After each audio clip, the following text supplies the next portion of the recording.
ഇന്ന് നാരായണ ഗുരുവിൻ്റെ ജന്മദിനമാണ്.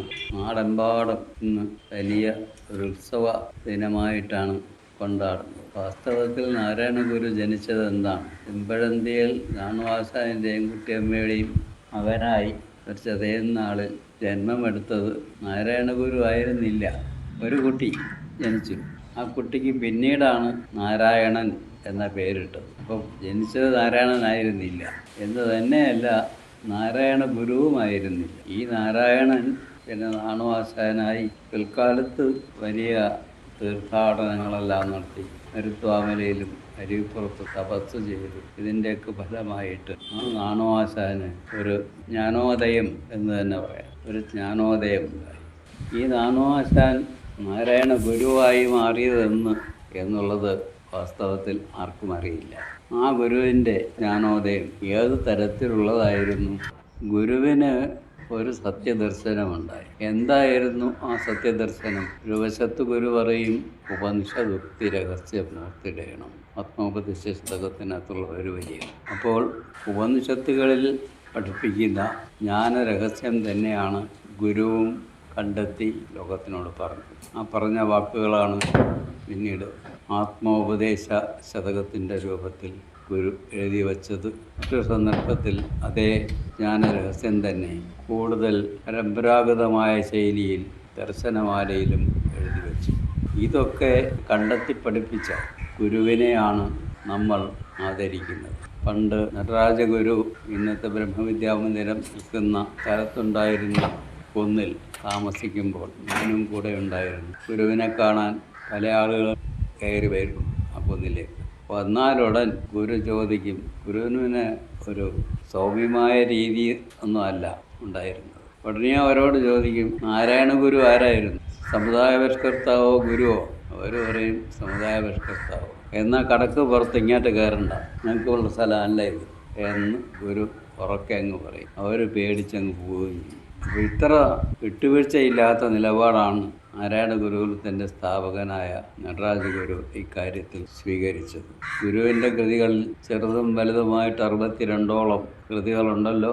അവയിൽ എവിടെയെങ്കിലും സമുദായ കാര്യം പറയുന്നുണ്ടോ? ഒരു മഹാത്മാവ് എന്ത് ആണ് ലോകത്തിനോട് പറയാൻ ആഗ്രഹിക്കുന്നത്? അദ്ദേഹത്തിൻ്റെ ജീവിതത്തിലെ മുഖ്യ ലക്ഷ്യമെന്ന് അതായിരിക്കും അദ്ദേഹത്തിൻ്റെ കൃതികളിൽ പ്രതിഫലിച്ചു കാണുന്നത്.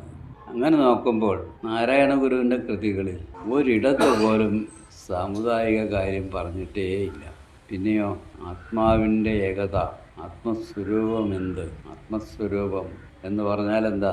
ആത്മാവ് എന്ന് പറഞ്ഞാൽ എന്താ? ആത്മോപദേശ ശതകമാണല്ലോ. ആത്മാവ് എന്നാലെന്ത്? ഞാൻ തന്നെയാണ് ആത്മാവ്. ഞാൻ എന്നെ അറിയുക. അപ്പോൾ പറയില്ലേ, ഓ എനിക്കെന്നെ അറിയാമല്ലോ, ഞാൻ മുനിനാരായണ പ്രസാദ്. മുനിനാരായണ പ്രസാദ് എന്ന് പറയുന്നത് ഞാനല്ല, അത് എൻ്റെ പേരാണ്. അതുപോലെ നിങ്ങൾക്കെല്ലാം ഉണ്ട് ഓരോ പേര്, ആരോ ഇട്ട പേര്, അത് നിങ്ങളല്ല. നിങ്ങൾക്ക് ഇട്ട പേര് ഇപ്പം നിങ്ങളുടേതായി നിങ്ങൾ കരുതുന്നു എന്നല്ലാതെ അത് നിങ്ങളല്ല. അപ്പോൾ നിങ്ങളുടേതും നിങ്ങളും തമ്മിൽ വ്യത്യാസമുണ്ട്. എൻ്റേതും ഞാനും തമ്മിൽ വ്യത്യാസമുണ്ട്. എൻ്റേത് എന്ന് പറയാവുന്നതിനൊക്കെ മാറ്റി വയ്ക്കുക. എൻ്റെ വസ്ത്രം, എൻ്റെ ശരീരം, എൻ്റെ ഇന്ദ്രിയങ്ങൾ, എൻ്റെ മനസ്സ്, പിന്നെ എൻ്റെ ആത്മാവ് എന്ന് പോലും പറയും. അപ്പോൾ ഞാനാരാ? എൻ്റേത് എന്ന് പറഞ്ഞതിൻ്റെയൊക്കെ ഉടമയായിരിക്കുന്ന ഒരു ഞാനുണ്ടല്ലോ. ആ ഞാൻ എന്താണ് എന്ന് അന്വേഷിച്ച് കണ്ടെത്തി ഞാൻ അതായി ജീവിക്കുക. വാസ്തവത്തിൽ ഞാൻ അതാണ്. ഏതാണ്? ഒരു സത്യമുണ്ട്, അത് കേവലമായ അറിവാണ്. എന്ന് പറഞ്ഞാൽ ഞാൻ എൻ്റേത് എന്ന് പറയുന്നതിനെല്ലാം അറിഞ്ഞുകൊണ്ടിരിക്കുന്നു, ലോകത്തെ അറിഞ്ഞുകൊണ്ടിരിക്കുന്നു. അങ്ങനെ സകലതിനെയും അറിഞ്ഞുകൊണ്ടിരിക്കുന്ന ഒരറിവാണ് ഞാൻ. എന്നിലുള്ള സത്യം, ഞാനായിരിക്കുന്ന സത്യം അറിവാണ്, കേവലമായ അറിവാണ്. എന്തിനെങ്കിലും സംബന്ധിക്കുന്ന അറിവല്ല, വെറും കേവലമായ അറിവ്. സകലതിനെയും സംബന്ധിക്കുന്ന അറിവുകളെല്ലാം ഏത് ബോധത്തിലാണോ രൂപം കൊള്ളുന്നത്, ആ ബോധമാകുന്ന സത്യമാണ് ഞാൻ. ബോധമാകുന്ന സത്യമാണ് ഞാൻ എന്ന് കണ്ടെത്തുമ്പോൾ ഞാൻ എന്താണ് എന്ന അറിവായി. ഈ ഞാനാരാണ്? ഈ ഞാൻ ഈ ലോകത്തിലെ ഒരംശമാണ്. ഞാൻ ജനിച്ചതും ജീവിക്കുന്നതും മരിക്കുന്നതും മരിച്ചതിന് ശേഷമുണ്ടായിരിക്കുന്നതും ഒക്കെ ഈ ഒരൊറ്റ ലോകത്തിൻ്റെ ഭാഗമായിട്ടാണ്. ലോകമായിട്ടാണ്. അപ്പോൾ ലോകമാകുന്ന സത്യത്തെയും ഞാനാകുന്ന സത്യത്തെയും രണ്ടായി കാണാൻ സാധിക്കുകയില്ല. രണ്ടും ഒന്നാണ്. അപ്പോൾ എന്നിലുള്ള സത്യം തന്നെയാണ് ലോകത്തിലുമുള്ള സത്യം എന്ന് വരുന്നു. കാരണം ഞാനും ലോകവും രണ്ട് സത്യങ്ങളല്ല. ലോകമാകുന്ന സത്യത്തിൻ്റെ ഒരംശമായിട്ട് മാത്രമാണ് ഞാനുള്ളത്. എന്നിൽ സത്യമായിരിക്കുന്നത് തന്നെയാണ് ലോകത്തിലും സത്യമായിരിക്കുന്നത്. കടലിൽ സത്യമായിരിക്കുന്നത് തന്നെയാണ് അതിലെ തിരയിലും സത്യമായിരിക്കുന്നത്. അങ്ങനെ എന്നിലെ സത്യത്തെ ഞാൻ അറിയുമ്പോൾ ഫലത്തിൽ ലോകത്തിലെ സത്യവും ഞാൻ അറിയുകയാണ്. ലോകമായി തീർന്നിരിക്കുന്ന സത്യവും ഞാൻ അറിയുകയാണ്. അങ്ങനെ രണ്ട് ചോദ്യങ്ങൾക്കും ഉത്തരം കണ്ടെത്തുന്നു. ഏതാണ് രണ്ട് ചോദ്യങ്ങൾ? സകല വേദാന്ത ചിന്തയിലും സകല തത്വശാസ്ത്രങ്ങളിലും ഉത്തരം കണ്ടെത്താൻ ശ്രമിക്കുന്ന ചോദ്യങ്ങൾ രണ്ടാണ്. ഒന്ന്, ഞാൻ ആര്? രണ്ട്, ഈ ലോകം എവിടെ നിന്നുണ്ടായി? ഈ രണ്ട് ചോദ്യത്തിനും ഉള്ള ഉത്തരം നാരായണ ഗുരു കണ്ടെത്തി. ഞാൻ ആര് എന്ന ചോദ്യത്തിനുള്ള ഉത്തരം എന്ത്? ഞാൻ കേവലമായ അറിവാണ്. അപ്പോൾ ആ അറിവ് തന്നെയല്ലേ ലോകത്തിലും സത്യമായിരിക്കുന്നത്? ആണല്ലോ. ലോകം എവിടെ നിന്നുണ്ടായി? ആ അറിവിൽ നിന്നുണ്ടായി. അറിവിൽ നിന്ന് എങ്ങനെയുണ്ടായി? അതിനുള്ള ഉത്തരം ഗുരു പറയുന്നത് അറിവിൽ അനാദിയതായി നടന്നിടും തൻ തിരുവിളയാടൽ ഇതെന്നറിഞ്ഞിടേണം. അറിവാകുന്ന പരമസത്യത്തിൽ നിരന്തരം നടന്നുകൊണ്ടിരിക്കുന്ന ദിവ്യമായ ഒരു കളിയാണ് ഈ പ്രപഞ്ച ദൃശ്യം മുഴുവൻ. അതിൻ്റെ ഭാഗമായിട്ടാണ് നമ്മളും ജനിച്ചതും ജീവിക്കുന്നതും മരിക്കുന്നതും ഒക്കെ. നമ്മൾ ജീവിച്ചിരിക്കുമ്പോൾ എന്താണ്? ആ അറിവ് തന്നെയാണ്. ജനിക്കുന്നതിന് മുമ്പ് നമ്മൾ എന്തായിരുന്നു? ആ അറിവായിരുന്നു. നമ്മൾ മരിച്ചു കഴിഞ്ഞാൽ എന്തായിത്തീരും? ആ അറിവായിത്തീരും. അറിവല്ലാതെ മറ്റൊരു സത്യമില്ല. ലോകത്തിലുള്ള എല്ലാ മതങ്ങളിലും ഉള്ള പലതരത്തിലുള്ള വിശ്വാസങ്ങൾ നിലനിൽക്കുന്നുണ്ട്. ഇതിനെ സംബന്ധിച്ച് മരണത്തിന് മുമ്പ് എന്തായിരുന്നു, മരണത്തിന് ശേഷം എന്തായിരിക്കും, അങ്ങനെയുള്ള ചിന്തയുടെ ഫലമായി അനേകം ജന്മങ്ങൾ ഉണ്ടായിരിക്കും. പുനർജന്മം, മരിച്ചതിന് ശേഷം വീണ്ടും വീണ്ടും അതേ ജീവൻ തന്നെ പുതിയ പുതിയ യോനികളിൽ പോയി ജനിക്കുന്നു എന്നെല്ലാമുള്ള വിശ്വാസം ഇന്ത്യയിൽ ഹിന്ദു മതത്തിലുണ്ട്, ബുദ്ധമതത്തിലുമുണ്ട്. എന്നാൽ ശുദ്ധമായ വേദാന്തം, നമ്മുടെ വേദങ്ങളിൽ എല്ലാം കർമ്മകാണ്ഡമെന്നും ജ്ഞാനകാണ്ഡമെന്നും രണ്ട് വിഭാഗങ്ങളുണ്ട്. കർമ്മകാണ്ഡത്തിൽപ്പെട്ടവരാണ് പിന്നെ നേരത്തെ സംസാരിച്ച സ്മരണക്കാരൊക്കെ ഇവിടെ പറഞ്ഞു. സ്വർഗകാമി ബ്രാഹ്മണോയ ചെയ്ത, സ്വർഗത്തിൽ പോയി അവിടുത്തെ സുഖം അനുഭവിക്കാൻ കൊതിക്കുന്നവരുണ്ടെങ്കിൽ അങ്ങനെയുള്ള ബ്രാഹ്മണർ യജ്ഞം ചെയ്തു കൊള്ളട്ടെ. യജ്ഞം വെച്ച കർമ്മം, യജ്ഞകർമ്മം.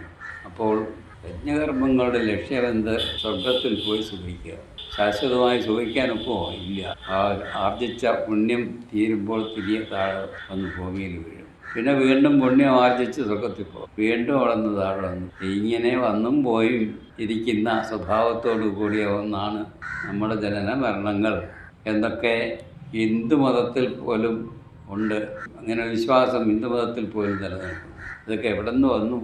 ഇത് പുരാണങ്ങൾ, ഇതിഹാസങ്ങൾ തുടങ്ങിയ രണ്ടാം നില സെക്കൻഡ് ഗ്രേഡ് സ്ക്രിപ്റ്റേഴ്സിൽ ഉള്ളതാണ്. അവിടെ നിന്ന് കിട്ടിയിട്ടുള്ളതാണ്. അപ്പോൾ ഫസ്റ്റ് ഗ്രേഡും ഇതും തമ്മിലുള്ള വ്യത്യാസം എന്താ?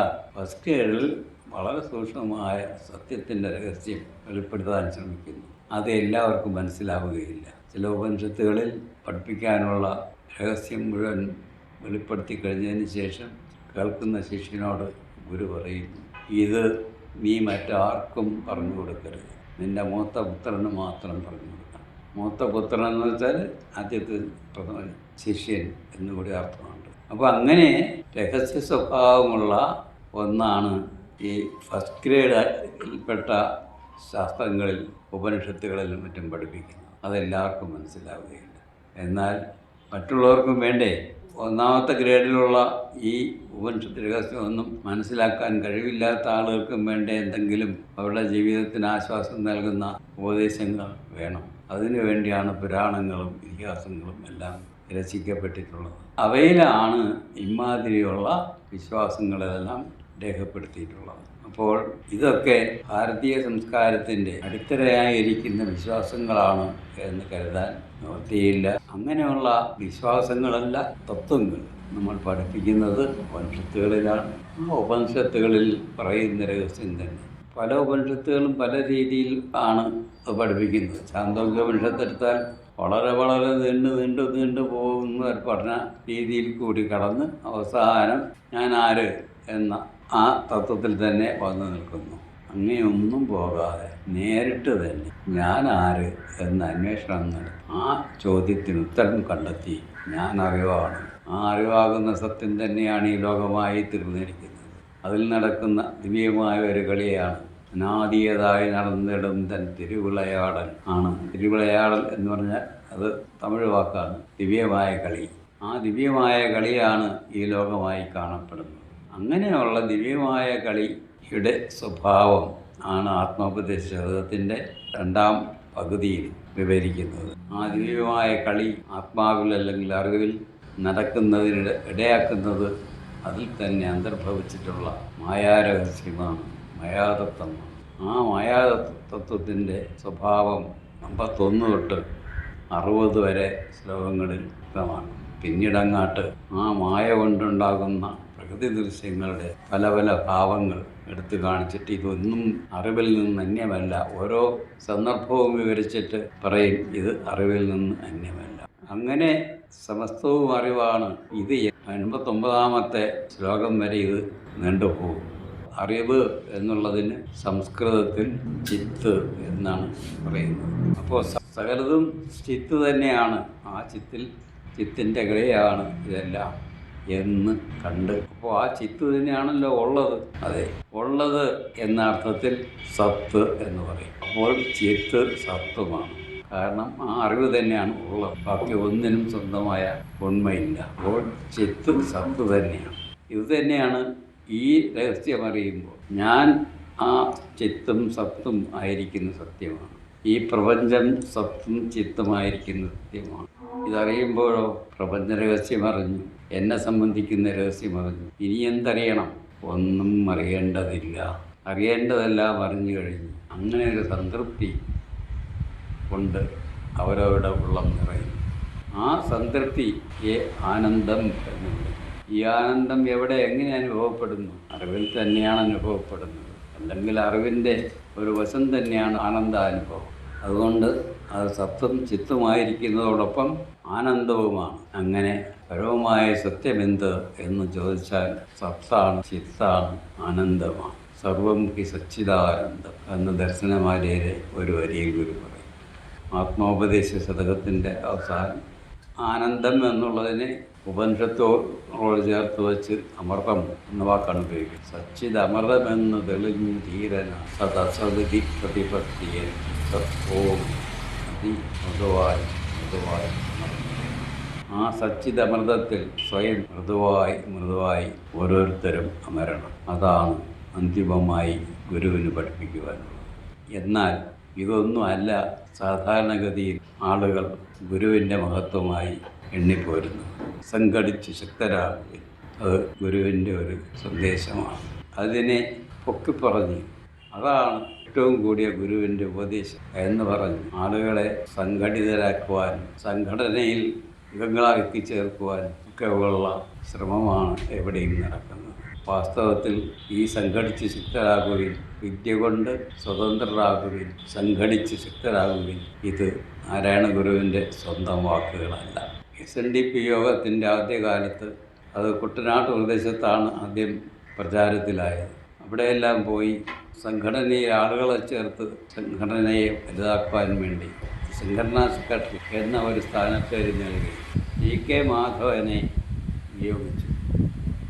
അദ്ദേഹം നല്ല പ്രസംഗ ചാതുര്യമുള്ള ഒരാളായിരുന്നു. അദ്ദേഹം ഈ കുട്ടനാടൻ ഗ്രാമപ്രദേശങ്ങളിലെല്ലാം പോയി ആളുകളെ ഇതിൽ ചേർത്തു. ഒരു പ്രത്യേക സമുദായത്തിൽപ്പെട്ടവരെ മാത്രമാണ് അത് അടിവരയിട്ട് പറയേണ്ടിയിരിക്കുന്നു.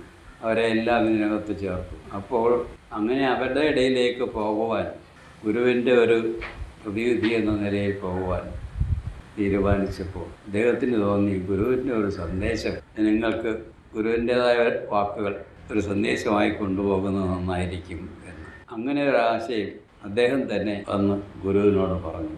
ഗുരുവിൻ്റെ ഒരു സന്ദേശവാക്യം ഇങ്ങനെ ജനങ്ങളുടെ ഇടയിൽ പോകുമ്പോൾ അവർക്ക് നൽകുന്നത് കൂടുതൽ പ്രയോജനപ്പെടും. അപ്പോൾ ഗുരു പറഞ്ഞു കൊള്ളാമല്ലോ.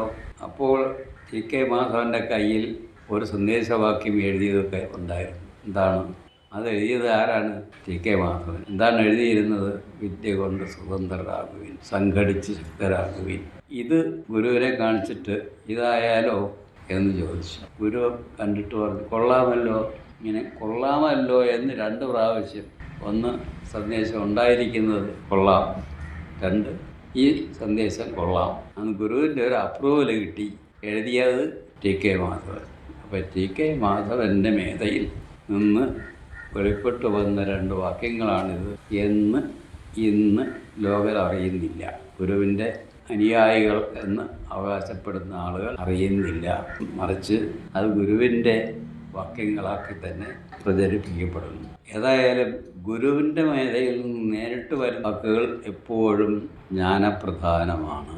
ഒരു കാര്യം ഓർത്തുകൊള്ളുക, നാരായണ ഗുരുവിനെ ഗുരുവായി, ജ്ഞാനഗുരുവായി കാണാനുള്ള തുറന്ന കണ്ണ് നമുക്ക് വേണം.